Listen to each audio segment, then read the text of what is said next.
Hello and welcome back to the 2025 astrology panel. I have my regular guest on. She's on every year. You will never not see her face on my panel. I love talking to Mm. Amber from the Cosmic Playground. Thank you for coming back, darling. Thank you. I love it. It just happens so fast as well. Like I feel like, are we there already? It's crazy. I know. And especially because your topic for 2024 was this Mars retrograde. And at the moment, we're recording this in November of 2024. I mean, that hasn't even happened. And we're still in this scope of coming back to chat about something else for 2025 for you, babe. I know. I know. I actually was thinking, oh, I should rewatch my little talk actually. And Yes. like, yeah, just drop back into that energy because I know um it's right around the corner. We're in the shadow now. I'm starting to feel it. I don't know about you. Oh, yeah. Heck yeah. I mean, I've got a Cancer moon and a Leo North node, so it's all over me. Yeah. Yeah. Yeah. And we talked about this. So, also, this is just the little invitation from your local astrologer to go back to the conversation that me and Amber had, because you will be getting this still in December of 2024 to set you up for 2025. But Mhm. as you're watching this, Mars is retrograde. So, you've got time, my friends, because you need to slow the fuck down. Okay. So, go and Mm. watch the 2024 conversation with me and Amber because we unpack this Mars retrograde, which is exponential. And also, if you're watching, you know, just I've got a Mars masterclass. Go and check it out. Like, all the things. We want to prep you with all the things. But it's a time. So yeah, we're back in business again and we've got another uh same topic that Amber spoke about 2 years ago. For all of you diehard fans, you'll remember. But before we go into the very big topic that Amber's talking about, Mhm. let's ask the question to see what your chart ruler is, Amber, because this has been a wonderful question. So many incredible answers from all the astrologers in anchoring in. So, share with us your chart ruler, this planet and its significance, how you've experienced it, and how it's influenced you to maybe get where you are or take different turns. Like, we want to hear all the things your chart ruler. I love this question. I think it's very creative, actually. Oh, I was like, oh, that's a good one. So I'm looking at it. So I'm a Scorpio rising. I'm gonna go my traditional ruler. Oh my gosh, Mars. Oh, so I have Mars in Taurus, as do you. hmm And honestly, it's my little shit of a planet, let's just say, because I'm a night chart. mm, And the little malefic thing just causes me a lot of issues very, very close to my seventh house, like conjunct my descendant, mm. But right? you're a night chart. He's actually your good guy. Oh yeah, Saturn. Sorry, Saturn's my Mm, little shit. But yeah, so I find Mars gets me in a lot of trouble though, because it's like yeah. on my descendant, pretty, Mm, pretty bang on. And I have found that um I can't escape relationships. And as you know, because we talk a lot off topic, mm, we do discuss a lot. And I was going through a period of time where I was receiving so many, I mean, you would know, like so many things to Mars, mm. and crossing my descendant, it was like non-stop last year practically. Yeah. Because we've And had Uranus, we've had Mars, we've had Jupiter. Yeah. oh my God, it's Mm. like, wow, bang, bang, bang. And I also have Venus square Mars as well. So it's Ooh. all, Relationships. and then that's the ruler of my North Node and South Node. And I'm in my nodal return. So it's just Mm. like, oh. So I Wow. would say um, it's brought me a lot of interesting moments that have challenged me and humbled me and excited me and thrilled me and got me into a lot of mischief. And it feels like it's actually Uranus really taught me Mm. a lot about that placement because um, I learned that there were aspects of myself that I didn't know were there that Mm. could only really come through a Uranus revealing, I suppose, of what that is. And so I really surprised myself and I was like, what the hell? I didn't know that I was capable of that. But in that same breath, it was so humbling because it's like, okay, I'm not above anyone. I'm not better than anyone just because I might know things and have awareness. It literally means jack shit because there is a part of our primal nature, Mars, that is undeniable because we are animal. Like, Mm. as much as we have consciousness and we like to exercise our consciousness, especially in a superiority way, we can't deny the primal forces. And that's really what Mars showed me in those moments. And I was like, wow, this is something like there are urges to us that Mm. if we don't, and it's not that we have to give into them all the time, because I also think that, well, it is a part of being able to tame the beast sometimes, you know? But then there are moments where it's like the soul is here to experience some sort of freedom and liberation, which is a Uranus transit, and kind of like just unclip the leash and go, okay, off you go. Mm. You know, like when you say to a dog free and then they run off and then they're going crazy, that's literally like what it was. And in that experience, you learn what you're supposed to learn, and you might get yourself into trouble, and you might learn that, you know, sometimes the humbling brings you so much compassion as well, because you're able to really see through the eyes of people who might have made mistakes.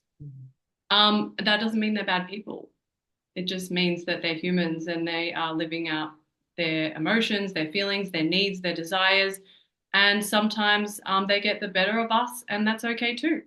Mm. So, and that transformed me, bringing it back to my Scorpio ascendant. I feel that I do all of my, well, so far I've done so much of my rebirth through the realm of relationships. Um, every breakup, I can honestly say it's been an ego death. Mm. And every time I come out of something, I'm a new person. And it's like, wow, this constant shedding and learning about myself through this lens. I often think that people will generally be drawn to learn their lessons through either love or money. Sometimes it's both, but generally they're the two main motivating factors of what will compel us to learn about ourselves or to transform. And I um, so far feel that it's been love that's really taught me the most about myself. So Mm. Yeah, chart ruler on the descendant, right? Like that's all about relationships. And I love, Amber's take on this too, in a way that she brought in like a transit that really helped change her. So this is also something to look at in your own chart, like when a big transit like Pluto or Uranus or Neptune, one of these outer planets, especially even Jupiter, that's a once a 12-year transit. So when a planet is activating your chart ruler, that's activating your entire life. Like that's really shedding something. That's a big, big monumental shift because it's your chart ruler. It's not just, oh, Uranus hit your Mars. Like for me, Uranus hit my Mars too. Like we went through that very big shift, and Jupiter and our Mars return was in there at the same time. There was all this stuff. But mm, Mars isn't my chart ruler. So this is going to really shift something for you in a very different way. So that's really great. Another aspect and another thing to look at for people when they're looking at their ruling planets of their chart is to really look at these bigger transits, because you'll only ever, this is for all Scorpio risings and all Aries risings. Like you will only have Uranus hit your Mars once in your lifetime, and that depends on age for you. It could be 2 years old, it could be 10, it could be 50, it could be 38, it could be 64. So mm, those transits really come with rewards, and they are transforming, like you said. Like it was very revealing. That's what I love about Uranus too, is his revelations, to liberate us. Mm. Revelations, that's a good word. Mm. Yeah, revelations is my favorite word for Uranus, actually. Revelations and liberation, because he's always revealing something to us, and I think that in that there's something that's deeply healing with Uranus as well. And of course, like I've got a stellium in Taurus, so Uranus has just been going all over my stellium. Um, and yeah, it has been. It's just this constant humbling, like you said, this humbling of compassion, this humbling of, I don't know, shedding another skin, like rebirthing in a very different way than what Pluto does. Uranus is fun in a way too. Like everyone's like, oh, I bet you can't wait for Uranus to be out of Taurus. I'm like, I fucking love Uranus in Taurus. Like I love that it's hit my whole stellium, because it's liberating. Like there's a freedom here that's different. I've got Mercury in Gemini. I'm not so stuck and rigid, for a Taurus. I do have Mars in Taurus. And I think Mars in Taurus is where, there can be this stubbornness, this digging the hooves in. I think that it's very generalized to say that all Taurians are stubborn because you're going to meet a Taurus sun with Mercury in Gemini and perhaps Venus in Aries and Mars nowhere to be seen. And they're not stubborn. They're floaty and flippy and they're doing different things. But us Mars in fixed signs, don't fuck with us. We will dig our hooves in. We will do what we need to do. Do not move us. Do not push us. Do not force us. Mhm. Because especially Mars in Taurus, right? Like Mars in the most fixed Earth sign that there is. It's like, Yeah. do not rush me. I might come It's at in you. yeah, it's enduring for sure. It And the is. deep shape, like having a Pluto transit versus a Uranus transit, the deep stabilization feels so different. Mm, It's yeah, like Uranus does surprise you, it shocks you. It's things that you're just like, what the hell? Whereas I almost feel like with the Pluto, you almost feel the build up, mm, feel the anticipation, and you mm, feel yourself slowly digging down. So it's mm, kind of like a deeper exploration. Uranus literally feels like a jolt to the nervous system, like, oh shit, like, oh, mm, you're flustered and you got to kind of like mm, scramble around and find your feet. mm. Mm, Mm. mm. Oh, well, that's great for all of you out there also with and also just speaking evolutionary astrology too. Pluto is also the modern day ruler of Scorpio too. So for me personally, I would also definitely look to Pluto. Where's Pluto if you are a Scorpio rising? Whereas if you're an Aries rising, it's Mars and Mars only. But Scorpio's nuanced. There are a couple of signs that have the two rulers because we have the traditional and the evolutionary, that evolved sort of sense of that. So it's a deep one. It's a deep, that Scorpio rise and boo. I love it. I love it. No. Well, today the sun is conjunct my ascendant, and I'm Oh, literally day one from coming, yeah, from like a sinus infection, and I've been mm, feeling really 12th house mm, submerged, shedding, just like, purging all the things. I'm mm. like, this is so literal. So literal. Yeah, I think everyone forgets to when a transit happens to your ascendant. So yes, your ascendant ruler, but to your ascendant, it's very physical, right? We're looking at something physical, like a sickness, an illness. Yeah, Mhm. definitely. Yeah, it's the body. All right, well, let's get into the topic of 2025, which is a big topic. It's always a big topic because it's eclipses, babies. We're talking eclipses, we're talking eclipse seasons. We are talking a huge nodal shift that we have not seen since what, 2006 to 2000, from 2006 to 2008. And of course, we've got the beautiful Amber, who is a Pisces sun, as the North Node gets Mhm. ready to move into Pisces for the first time since, yeah, 2006, 2008. So since 2006, we're looking at 18 years, 19 years, right? So I'm excited to chat with you about this. This is a passionate topic of mine too. I love eclipses and I love that this is your little go-to. I always think, oh, and then when it's an off season of eclipses, like next year, you'll be like, well, the eclipses aren't changing signs. So we'll see what Amber wants to talk about next year in 2026. And we'll see her again actually in 2026, they do change because it's just that 18 months. Yeah, I'm going to let you talk about this because then all the time will be gone and we're just rambling today because the moon is exactly conjunct Neptune. So please I just leave us know. alone here. We're drowning. We're drowning. No. Okay. What is this? Sorry, there's a hair literally in my eyes. What is that hair? Talk about like random. Anyway, Nothing that we can see, but okay, only you got it. can. Yes. I'm Yes. good. Okay. So I think I chose this for many reasons.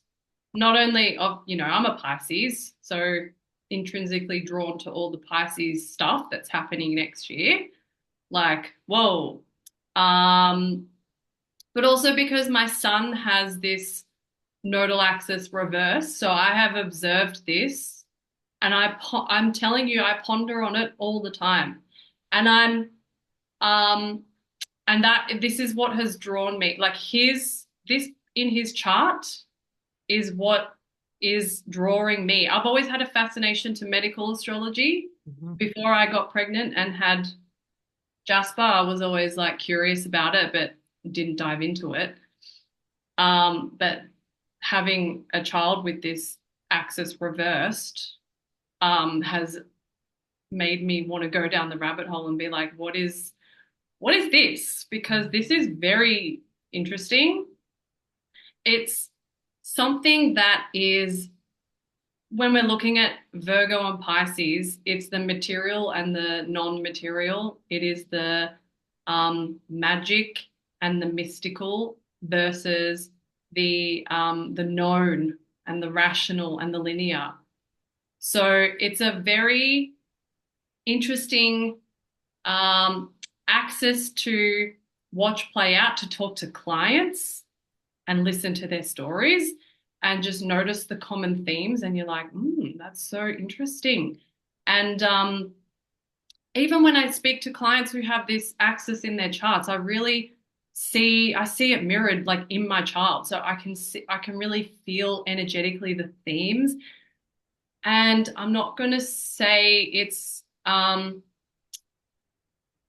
look, every nodal axis, every karmic path is difficult. It's going to be difficult for everyone. All karmic paths are difficult.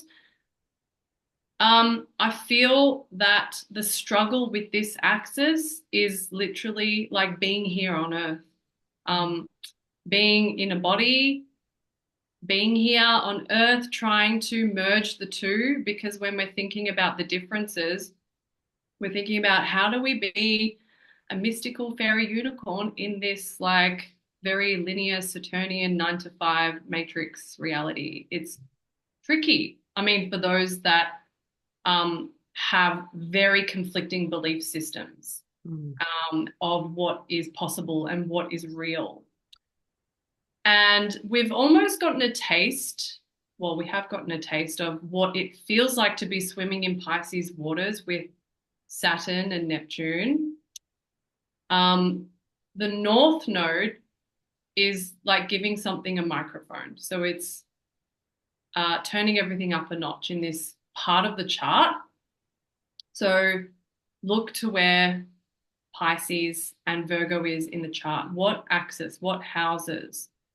If you have planets in Virgo and Pisces, Sun, Moon, Mercury, they are also going to rule a house as well, you know, so you can link it back to, say, you've got the Sun, Sun in Pisces, which is me. So I'm going to look at, okay, what house does Pisces rule? Because that little activation is going to reverberate to that house. So, you know, most of us are impacted. Everyone is impacted collectively because nodal shifts, eclipses are collective transits. They are world transits.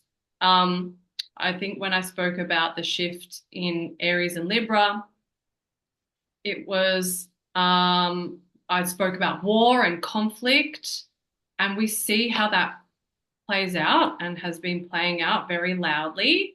So we can expect that there are going to be world events that echo Pisces and Virgo.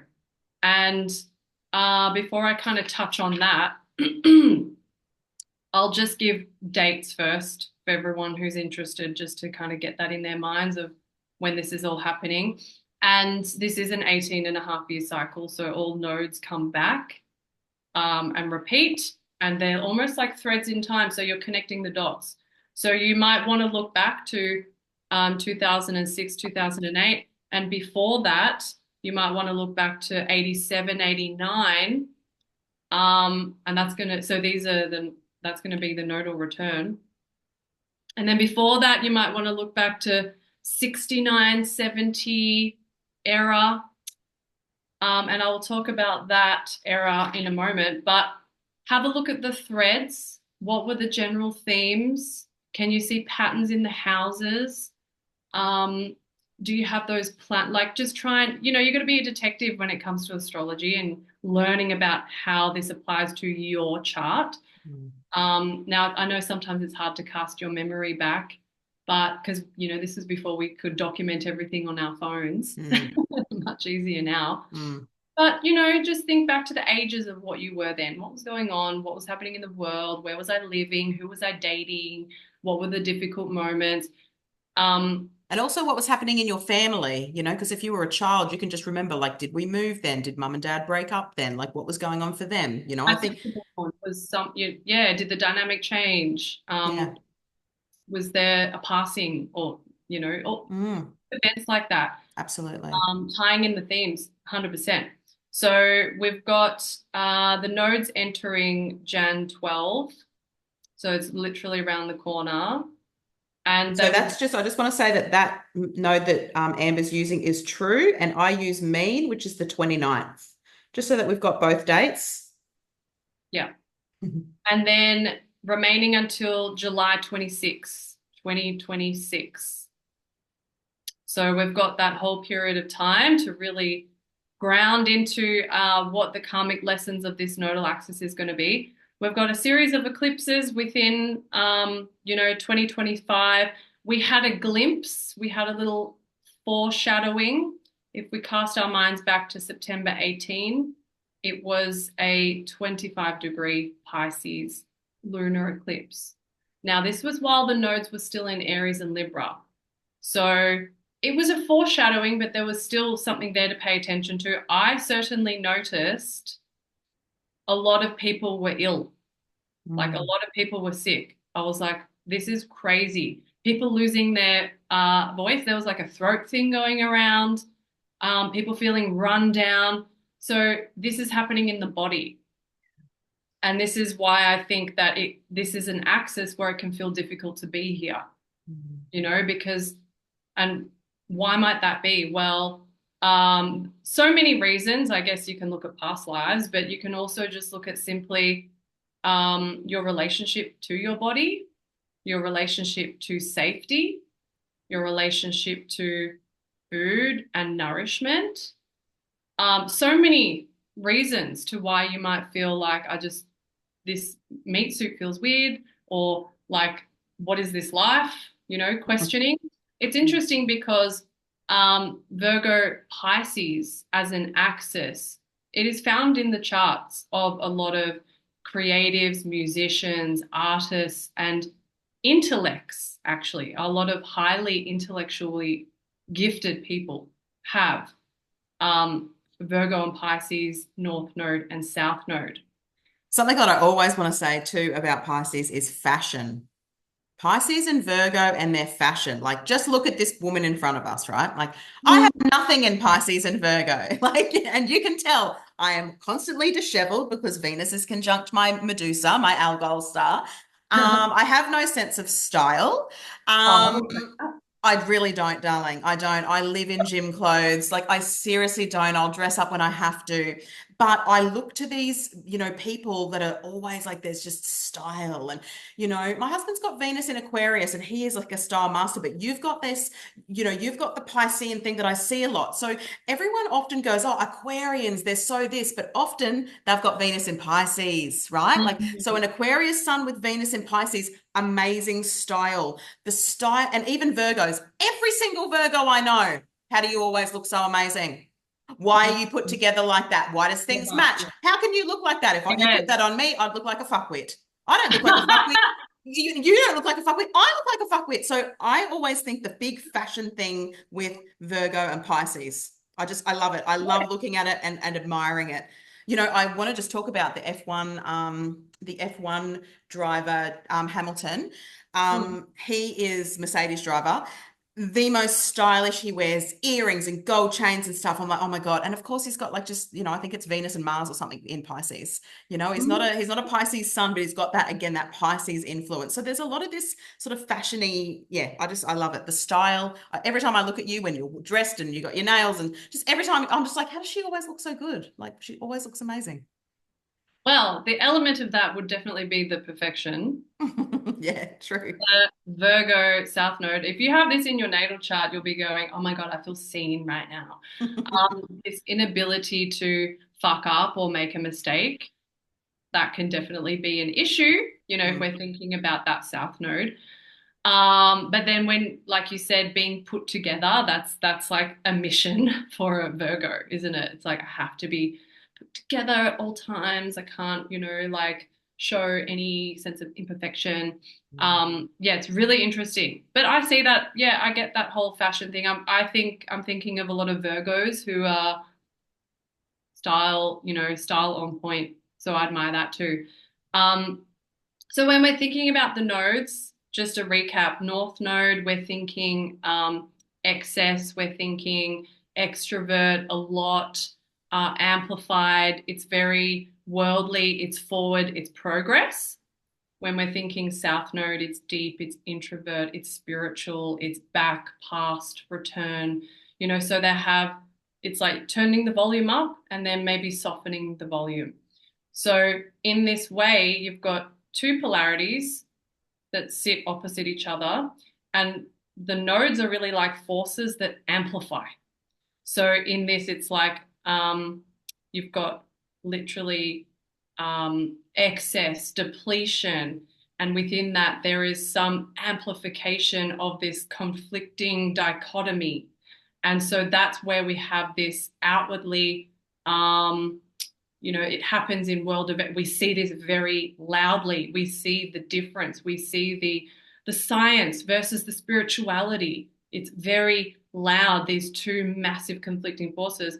And what are we trying to do? We're trying to merge to some extent, understand, integrate. So going too much that way is not the way, but going too much that way is also not the way. So we have to find some middle ground.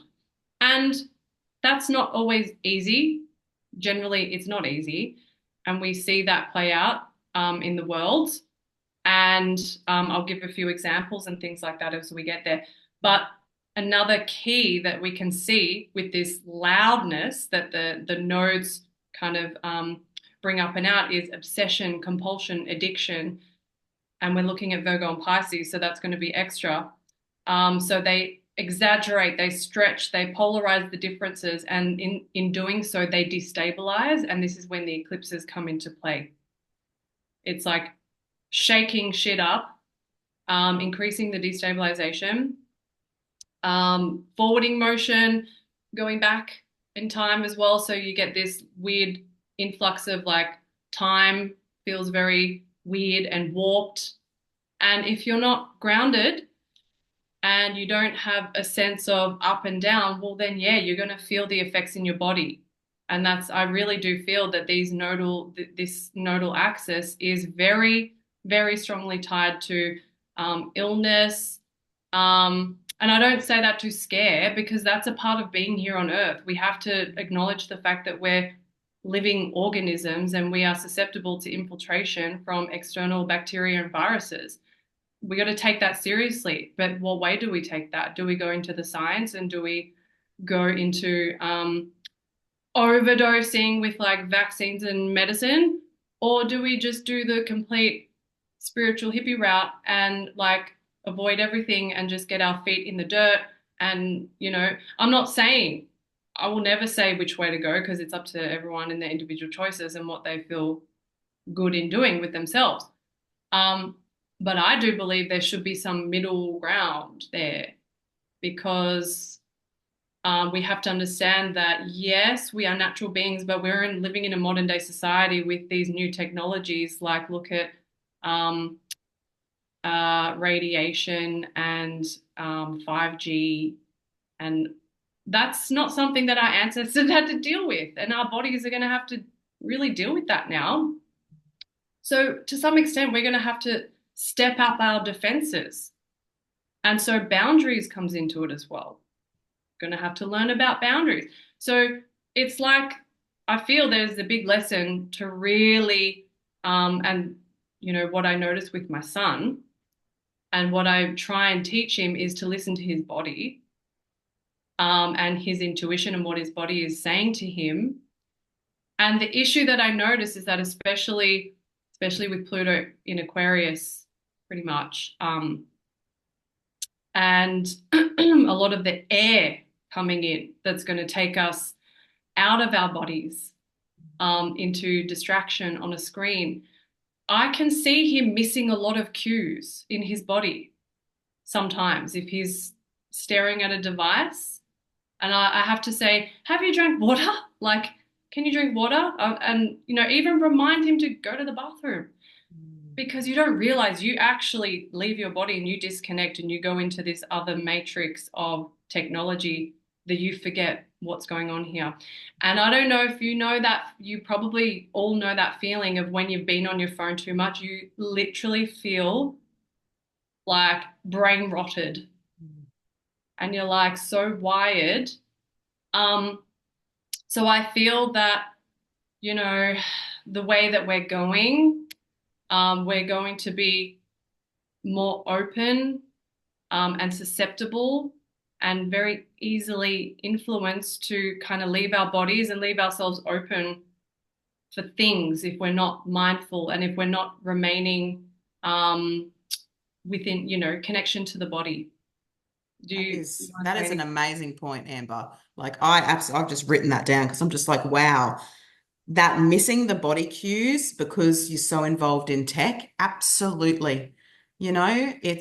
That is just, yeah, I really love that point. I just think that that's great. I mean, I'd written boundaries down with like capital letters in my notes as well. Like boundaries are so important on the Pisces Virgo axis. And something else I also wrote down too was this karmic parasites because, Mm, there's we're looking at Pisces, sort of the ethereal bodies and the energetic bodies that we're going to be working with. And then Virgo, which is the south node, which is the emptying out, which is the purge, which is the physical, the Virgos, you'll see, the Virgo archetype, beauticians, detoxing, they're the medicine weavers. So there's a lot that's going to be purged from the physical body. So everyone's doing these parasite cleanses, hands up, I've done a couple myself. But what mm. about like karmic parasite cleanses, really, Yeah. unplugging from the karmic parasites because fucking they're getting really loud out there. And again, we really need to be not fractionally disconnected from our body because, and this is literally what I was talking about in one of the other panels just today that I recorded.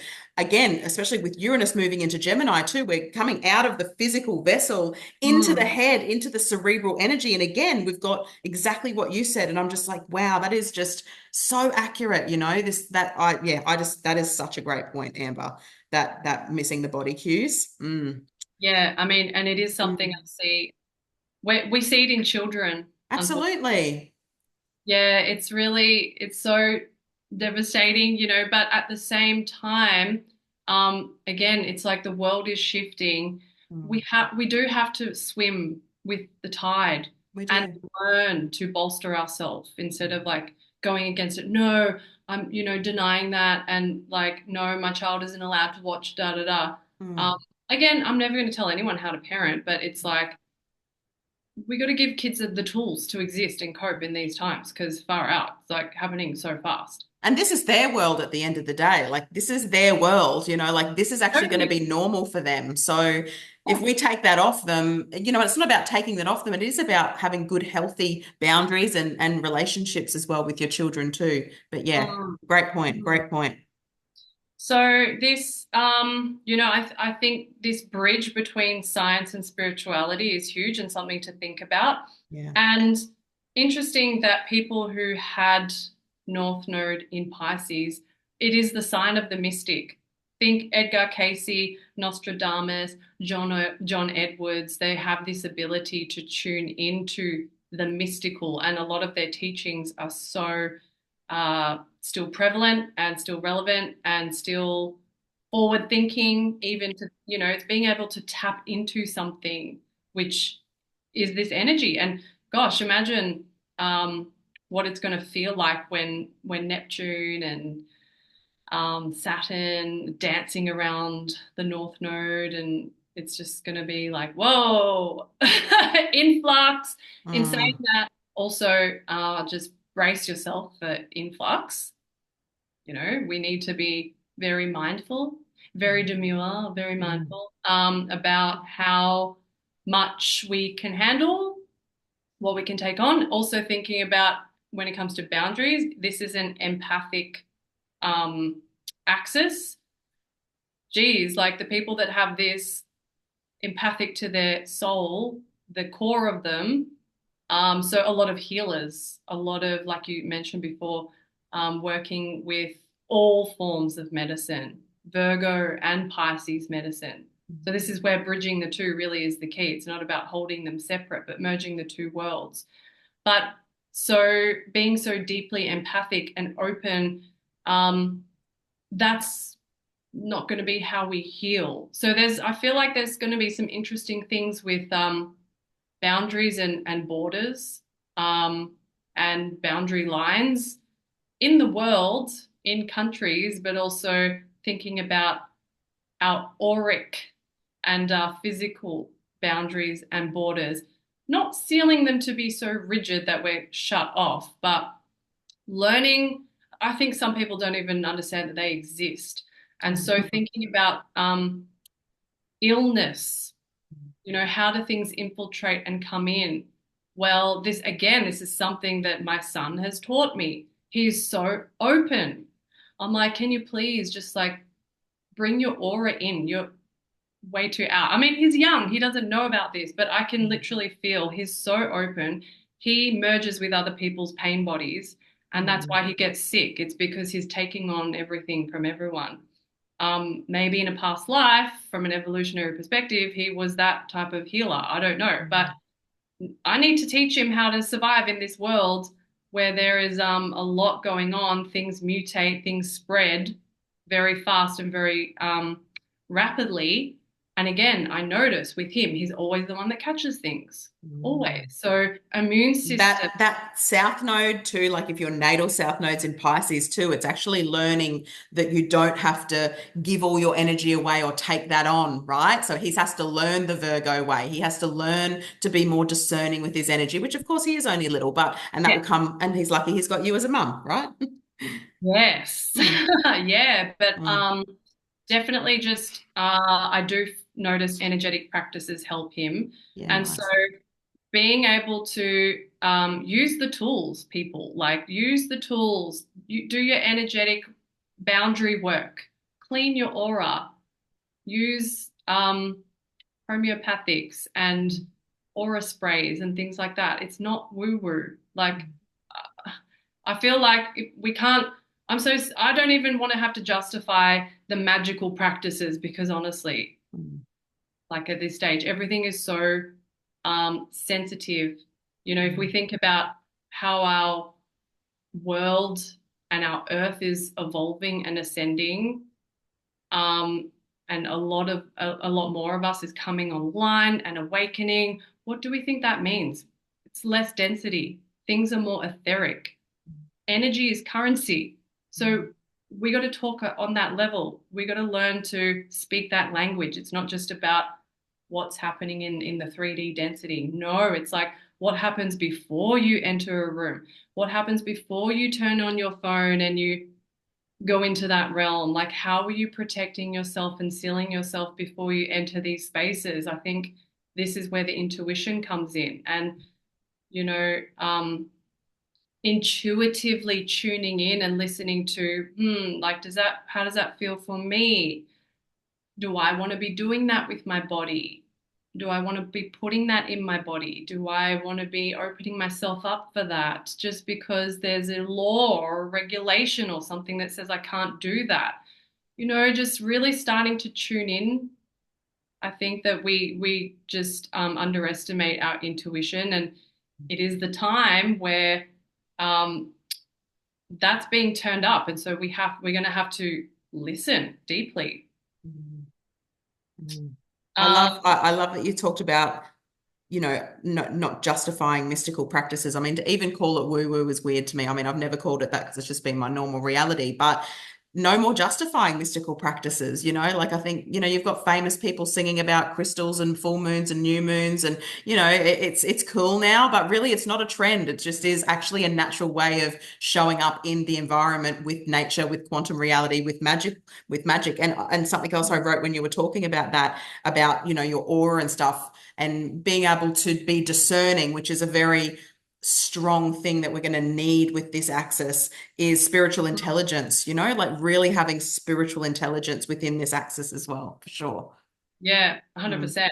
Mm. Um, I feel like with that South Node in Virgo, something to keep in mind is the again, we spoke about the perfection, we spoke about the need to there's something in that South Node where a lot of people feel like they have this strong inner critic the strong inner critic that is denigrating the self, that is really like a form of protection from hearing maybe anything from the outside. So it's like I'll criticize myself before you get a chance to criticize myself.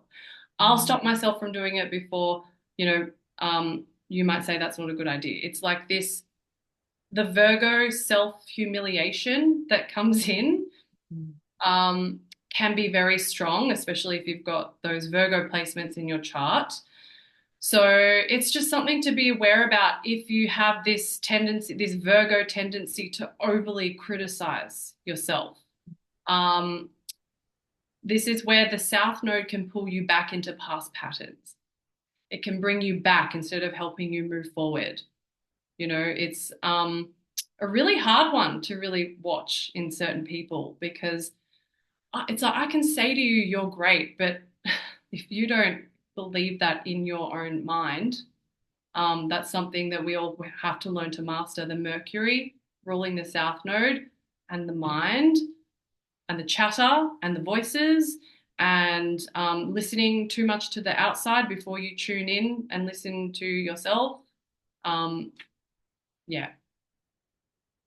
Yeah, the Mercury ruling this South Node is a big part of the story. I mean, the mind, the cerebral part of this, all the Mercury retrogrades are going to be infused with some sort of purging, emptying out, letting go, maybe old stuff coming back that needs to be revisited, old conversations, old connections, old people, past. Like these Mercury retrogrades are going to be very interesting having Mercury rule that South Node for sure. And yeah, something I also wrote too with the South Node here is in Virgo is the need to stay stuck and trying to prove yourself and not and trying to make sense of the divine, because Mercury and Virgo wants it to make sense. It needs to fit a box. It needs to go, oh no, that can't be my intuition, I'm making it up, or no, that can't be a miracle, it needs to be, I'm a critical thinker, which is awesome, but that's where the South Node is. That's what we're turning down. I love how Amber's used it as the turning up and the turning down. So we're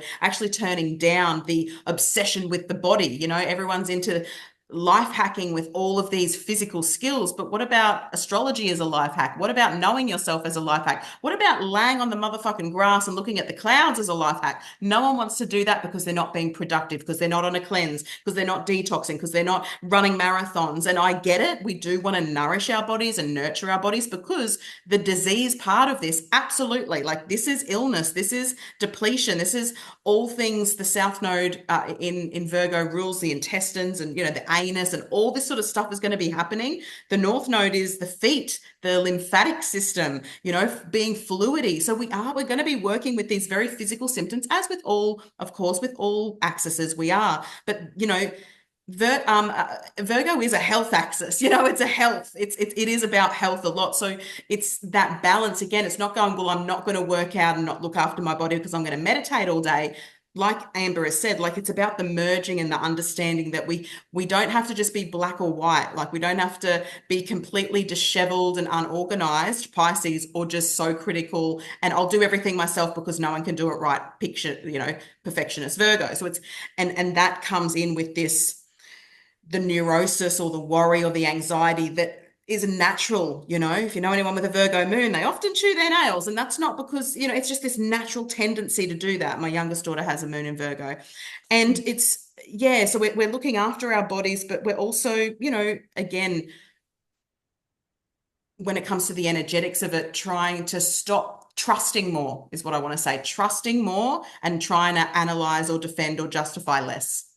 Yes, and this ties into what I also notice a lot with people who have this axis, this perpetual need to heal, constantly healing. Like, oh, I just did a juice cleanse, and oh my God, I'm going on this retreat. I've just booked in for an ayahuasca ceremony.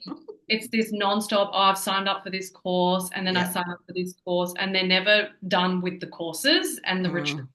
and the cleanses. It's like, take a breath. Mm. There's nothing wrong with you. Yeah. And I'm not saying that to gaslight you. No. It's about No. integration, actually, as well. It's about the integration and not being obsessed, because it becomes this obsession with spirituality, obsession with the body. So all of these obsessions outside of ourselves. Mm. Yes. And this, what I notice is that people don't actually start things because they're constantly thinking, I need to fix that before I find the love of my life or before I get apply for the job. I just need to fix this first. It's really like chasing your own tail. And you know, if you don't get off the hamster wheel, then you're just going to continue in it. And that's where the neurosis is. And Mm. that's where the, again, obsession, compulsion, all of these things, which do tend to manifest as illness in some way. So Mm. listen to your body, listen to like what something means for you. Generally, I mean, if you follow the work of Louise Hay, which I'm sure we all do out there, there's a tie to everything, generally speaking, and it's interesting to follow that trail. Even Gabor Mate will say, and Carolyn Mace, like so many incredible people who are mystical, really, um, really speak to the connection between the mind, body, spirit, which is what this axis represents. So to deny certain components, and it's interesting to notice as well in saying that spirituality really going through this very interesting renewal, renaissance, you know, Christianity, the rise of Christianity of late. And again, like I'm not against or for anything. I believe in God. I have a relationship with God in my own way. And I know that Christians might say, but that's not really it. But anyway, without getting into that, I think there is this Jupiterian search for meaning and really needing to find faith because if we look at the transits over the next couple of years, they are life changing, big transits. Faith is going to be the thing that gets you through. So if you don't find something that works for you, um, if you think about what, you know, most people who are at those critical points in their life where they're maybe consoling someone on their deathbed or they're in a position where their health is compromised or something, what do you turn to in those moments? What are you going to turn to in those moments? Are you going to look for are you going to go to Google and try and find something, or are you going to actually ask for a miracle? Are you going to pray? You know, are you going to turn to God or whatever that means for you in those moments? So I think this could potentially be a rebalancing. And again, that's going to come through in all different ways. And so it's not to hate on each other for choosing certain religions or beliefs, because I always say, I don't care what you believe in, as long as you're not an asshole, Mm. then that's it's working for you. Mm. Great. Like that, it's changing your life. Mm. That's what we want to see. We want to see Exactly. people with more compassion. So whatever brings you to God is what's working for you. Who am I to Mm. judge? Mm. You know, and say Catholicism is wrong or Buddhism is wrong or Mm. Islam, whatever. Just do you. You know, Mm. we all have to have that compassion and that acceptance. Um, so something that I wanted to mention, you know, tying it back into the healing, always needing to improve, which can come through this axis. And as we spoke about, the amplification of, you know, certain addiction, compulsion, neurosis. If you've noticed Saturn in Pisces, has it really uh, brought you to confront the escapist within you and the part of you that maybe doesn't want to take responsibility or doesn't want to place boundaries where you've had to maybe not place them before? Um, because it's interesting to note that during a time where we had the nodes, 1969, 1970, within a certain period of time, Hendrix, Morrison, Janis Joplin all died of a drug overdose. You know, it's like bang, bang, bang, all of these creatives. When I think of these people, I think of Piscean energy, musicians, art, the arts. Now, drugs, again, it's a form of escape. It was interesting also during that time, during the early 70s, late 60s, President Nixon was in, you know, was president. Mm. And he eventually put in the war on drugs, Mm. and how that really, the war on drugs was officially within the nodal axis of Aquarius and Leo, but it was behind the scenes brewing in Virgo and Pisces. Mm. Now, you might say, okay, good, because eliminate drugs and things like that. But then we're also looking at how that really was marginalizing and really um, marginalizing certain demographics of the community, actually. So, marijuana, there was a big thing within that, and then certain demographics that was tied to. Mm. So it's interesting to see how, okay, science versus spirituality, and what we know now about medicinal cannabis, and its use, potentially even psilocybin, and all of those things that we have access to from nature.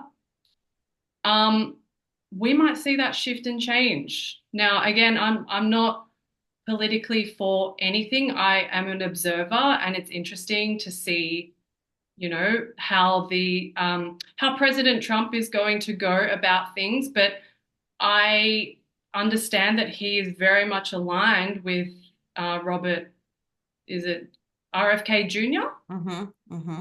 And he is very big on exposing big pharma, and he's already like, going to come after certain drug and pharmaceutical companies, and also make accessible natural medicines that were previously taboo. And, also So the there's, medicine story is already playing out, hey? yeah, taking the Mm. fluoride out of the tap water is what he's Mm. claiming. Like, so all of these Mm. things, we're really kind of starting to see a shift in Mm. maybe our evolution to drugs. Mm. And understanding, yes, like, okay, the need to escape, and addiction in the presence of drugs and alcohol again ties back to, well, it is difficult to be in this body. I need to leave. Mm. So I guess foundationally, um, I really feel that, okay, bring it back to a reverence for the body, Mm. health and wellness on a mind, body, spirit level, anchoring faith into the body as well. So you're not just spending days meditating on a mountaintop without food or water, enjoying the earthly pleasures as well, but having a relationship to God. It's all about balance. Mm. So hopefully this is going to bring us an opportunity with that, but it'll be interesting to see what plays out in the world events as tied to the eclipses. Mm. I do love all of that. I love anchoring faith into the body, and I think that yeah, I've got like in just big bold letters, drugs aren't necessary, sobriety, and I think Saturn and Neptune are obviously, tending on how are you tending to your sobriety spiritually through your Mm. body, through these sorts of things as well. But really, something that was very interesting is the last time the North Node was in Pisces, South Node was in Virgo, June 2006 to Jan 2008, indoor smoking was banned. So Mm. this is around clearing bad things because we know that some things are not good for our health, like that's why, certain cancers aren't, like that's why certain cancers will be eradicated or things like this, because we're with knowledge, and experience comes wisdom and change. So there's definitely a whole lot of that playing out, and the body and the drugs and the escapism. It's But again, also it's the social media, you know how it's not going to be accessible if you're under 16 in That's Australia? right.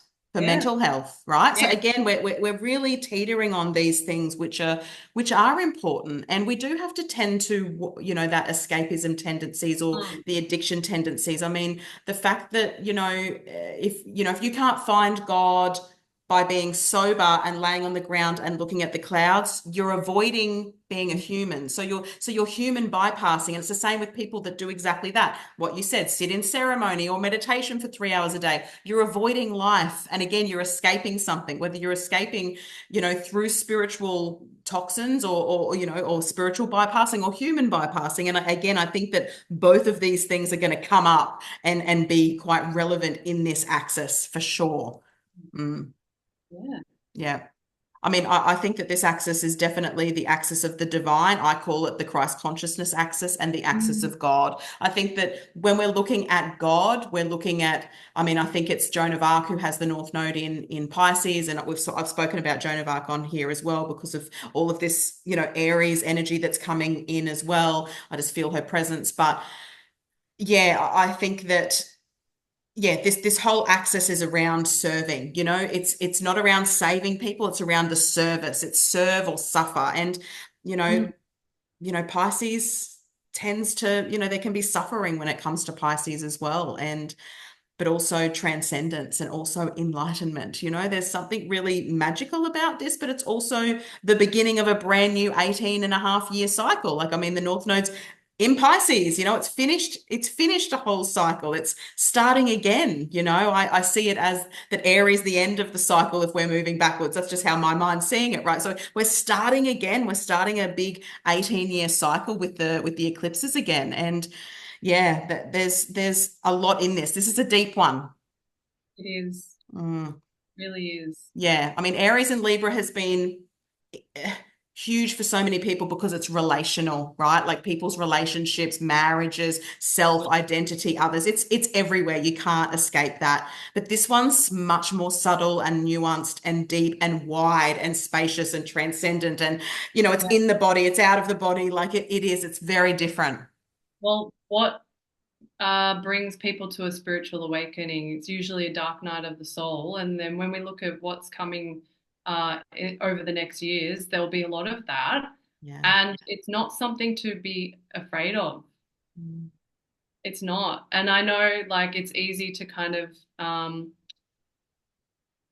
also think be so discerning with who you tune into astrologically these next few years.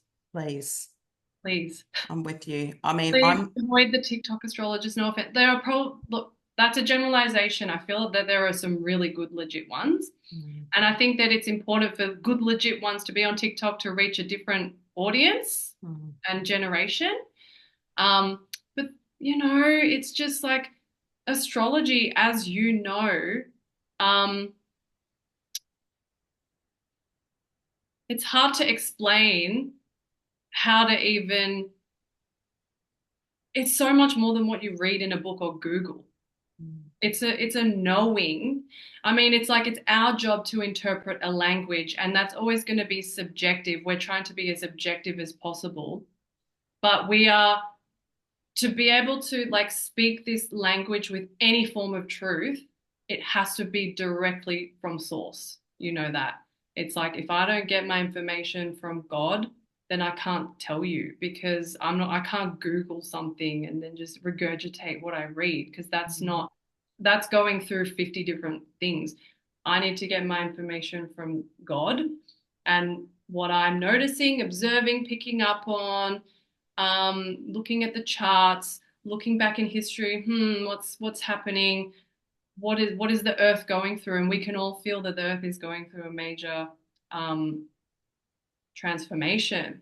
mm, And so we have to just walk through these next couple of years um, with as much compassion for one another. And also, I feel that there is it's just a huge restructuring of so many of the distortions that have been laid. And we're going to see so much more. It's just going to be like the veils, right? It's like the veils keep getting pulled back and we're just going to see things for how they are. And like, don't mm, be surprised when you see some shit that shocks you. mm, I also really think that, also thinking about Neptune, Pisces, like celebrity, I really feel that celebrity worship culture is going to fall. People mm, aren't going to look to, it's interesting because look at what happened in the politics. Like all the celebrities were endorsing Kamala Harris. no one really gave a fuck. They still went with Trump for whatever reason. They didn't look at, oh, Beyonce is endorsing, oh, da da. I feel like they are holding less and less power because it's so obvious that there is an elite system and then there is something else completely. And again, Pluto entering Aquarius, it's just the power is shifting. So much is shifting. If you can't feel that, then I don't know what you tuned into, but as we were saying, just be so discerning with who you get your information from, and question everything, even what I say. Mm. Relay it against your own channel. Definitely. And I think that with astrology too, if you're not experiencing astrology and embodying the transits, that you're not experiencing what astrology is and the planets and this cosmic friggin' superpower, and you're just regurgitating things, you're not an astrologer. And I'm reading work from someone who calls herself an astrologer. It's all AI chat TTP or whatever the hell it's called. I mean, I wouldn't even know how to Google that. Like, I'd have to Google how to get onto even chat GTP or whatever the hell it is. Like, uh, I'm reading it and it is the most weirdest thing to read because none of it's from her experience. She's not talking about Mars in visceral Aries or Uranus in Taurus. It's just this cut and paste. It is the most wildest thing. And you know what? There is barely any interaction on her posts. Why? Because it's fake. So this is the good thing too. This is around authenticity as well. Like, authenticity isn't new. It's not the new currency. It's the only currency. And those people who have done the work, those people who keep showing up, do have their people with them, and hopefully they get louder and that overpowers that. But thing is, misinformation and disinformation and lies and deception, and yeah, people calling themselves astrologers, but every single update is something that's AI. But I mean, I even had someone ask me a question about the Venus gate, and I gave him an answer, and then he copied and pasted something to me, and I was just like, well, that's not from an astrologer. And he goes, oh yeah, I just asked the computer or whatever. And I said, yeah, because real astrologers don't talk like that. But everything that it came out with, and I'm not saying that it's not, yes, you can ask maybe whatever that chat thing is for an answer, yes, but if you're basing your business, your livelihood on lies, sorry, the universe sees that anyway. Like, you can't hide from the truth. You can't hide from who you really are. And and I am all there with Amber on that. Be very, very discerning with the astrologers that you are listening to, because everyone's now like, there's like, go and do AI courses to be an astrologer, get your reports for 29.95. Like, I screenshotted one. I'm like, are you fucking kidding me? Like, they take hours, their research, they're this. You're looking at nuanced things, not just, oh, you've got Jupiter in the 12th house this year. Boring. I Like, also don't know, how does an astrologer give a reading without talking to the client?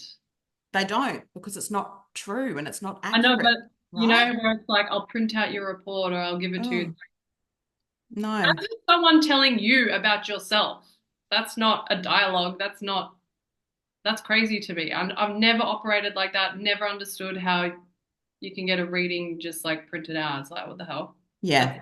You need someone on the back end doing the work, not a computer software program. And that's the thing, that's why it takes me months to write my 2020, my energy survival kits. That's why it takes me hours to put together my 2025 overviews, because I'm not just printing something up that would be very easy to do. As an astrologer, we've got access to software. We can do this, but that's just cheating. I'm not a cheat, and and true astrologers can't do that, because there's a process. We're invested in this. We're diving in, and sometimes we're looking at, a chart. Well, for me, I'll look at a chart for hours and go, I can't even share all that with them, because it's just, that's taking me into like decades of communication with them. But there's just so much, because you get taken away, like, you get involved in the chart and embodied, and you start to experience that. And it's the same with transits, all the things, like even these things, there's an embodiment here. There's a practice here. This isn't just Google it, get your answer. No, that's not true. astrology. Yeah, I'm like, I learned about this axis through my son. I didn't learn about it through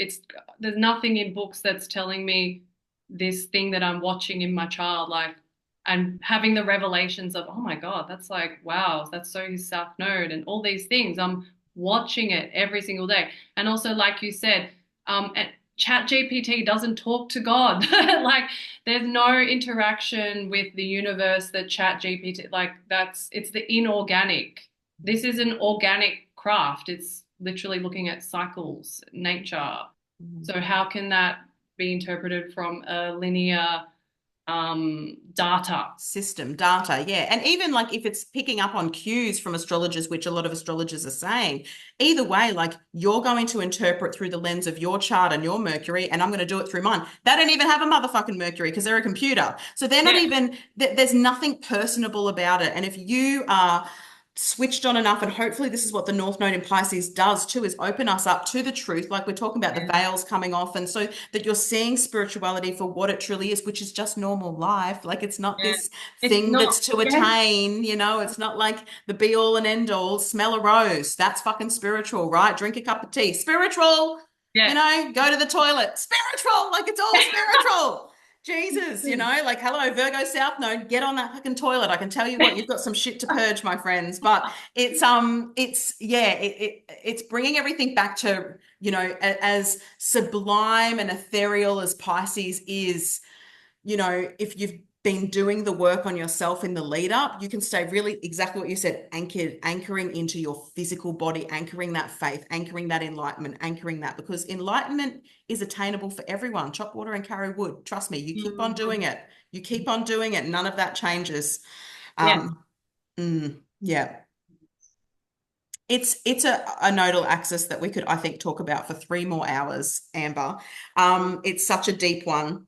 But I really appreciate you coming on today and sharing your thoughts and ideas about this. I hope that it's really, and it's great because, it's funny because 2 of my 3 daughters have this axis.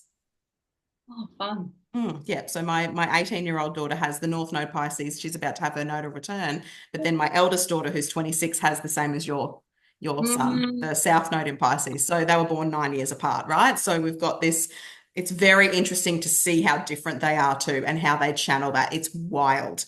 But yeah, yeah. it's this experience through your children, through again experiencing humans and people, not computers, but having this fundamental life. We're humans, we're beings, yeah, so much of what you said has just been beautiful. I've got a page of notes here that are fabulous, and that I was able to keep referring back to with everything that you shared. And yeah, whether you've got your North Node in Pisces and Virgo or not, like Amber said, this affects everyone. So you go to those houses. What are the areas in your life? Is it the seventh and first, which is, if you've got a Pisces or a Virgo rising, this has got a lot to do with your relationships. Is it your 10th and fourth? A lot to do with your career and home. So check out where Virgo and Pisces are in your own chart, because that is where the North and South Node are about to just do their very big ecliptic journey for the next 18 months, beginning in January of 2025. So always such a pleasure to have you on here, Amber. Thanks for the conversation and all of your beautiful nuggets of gold.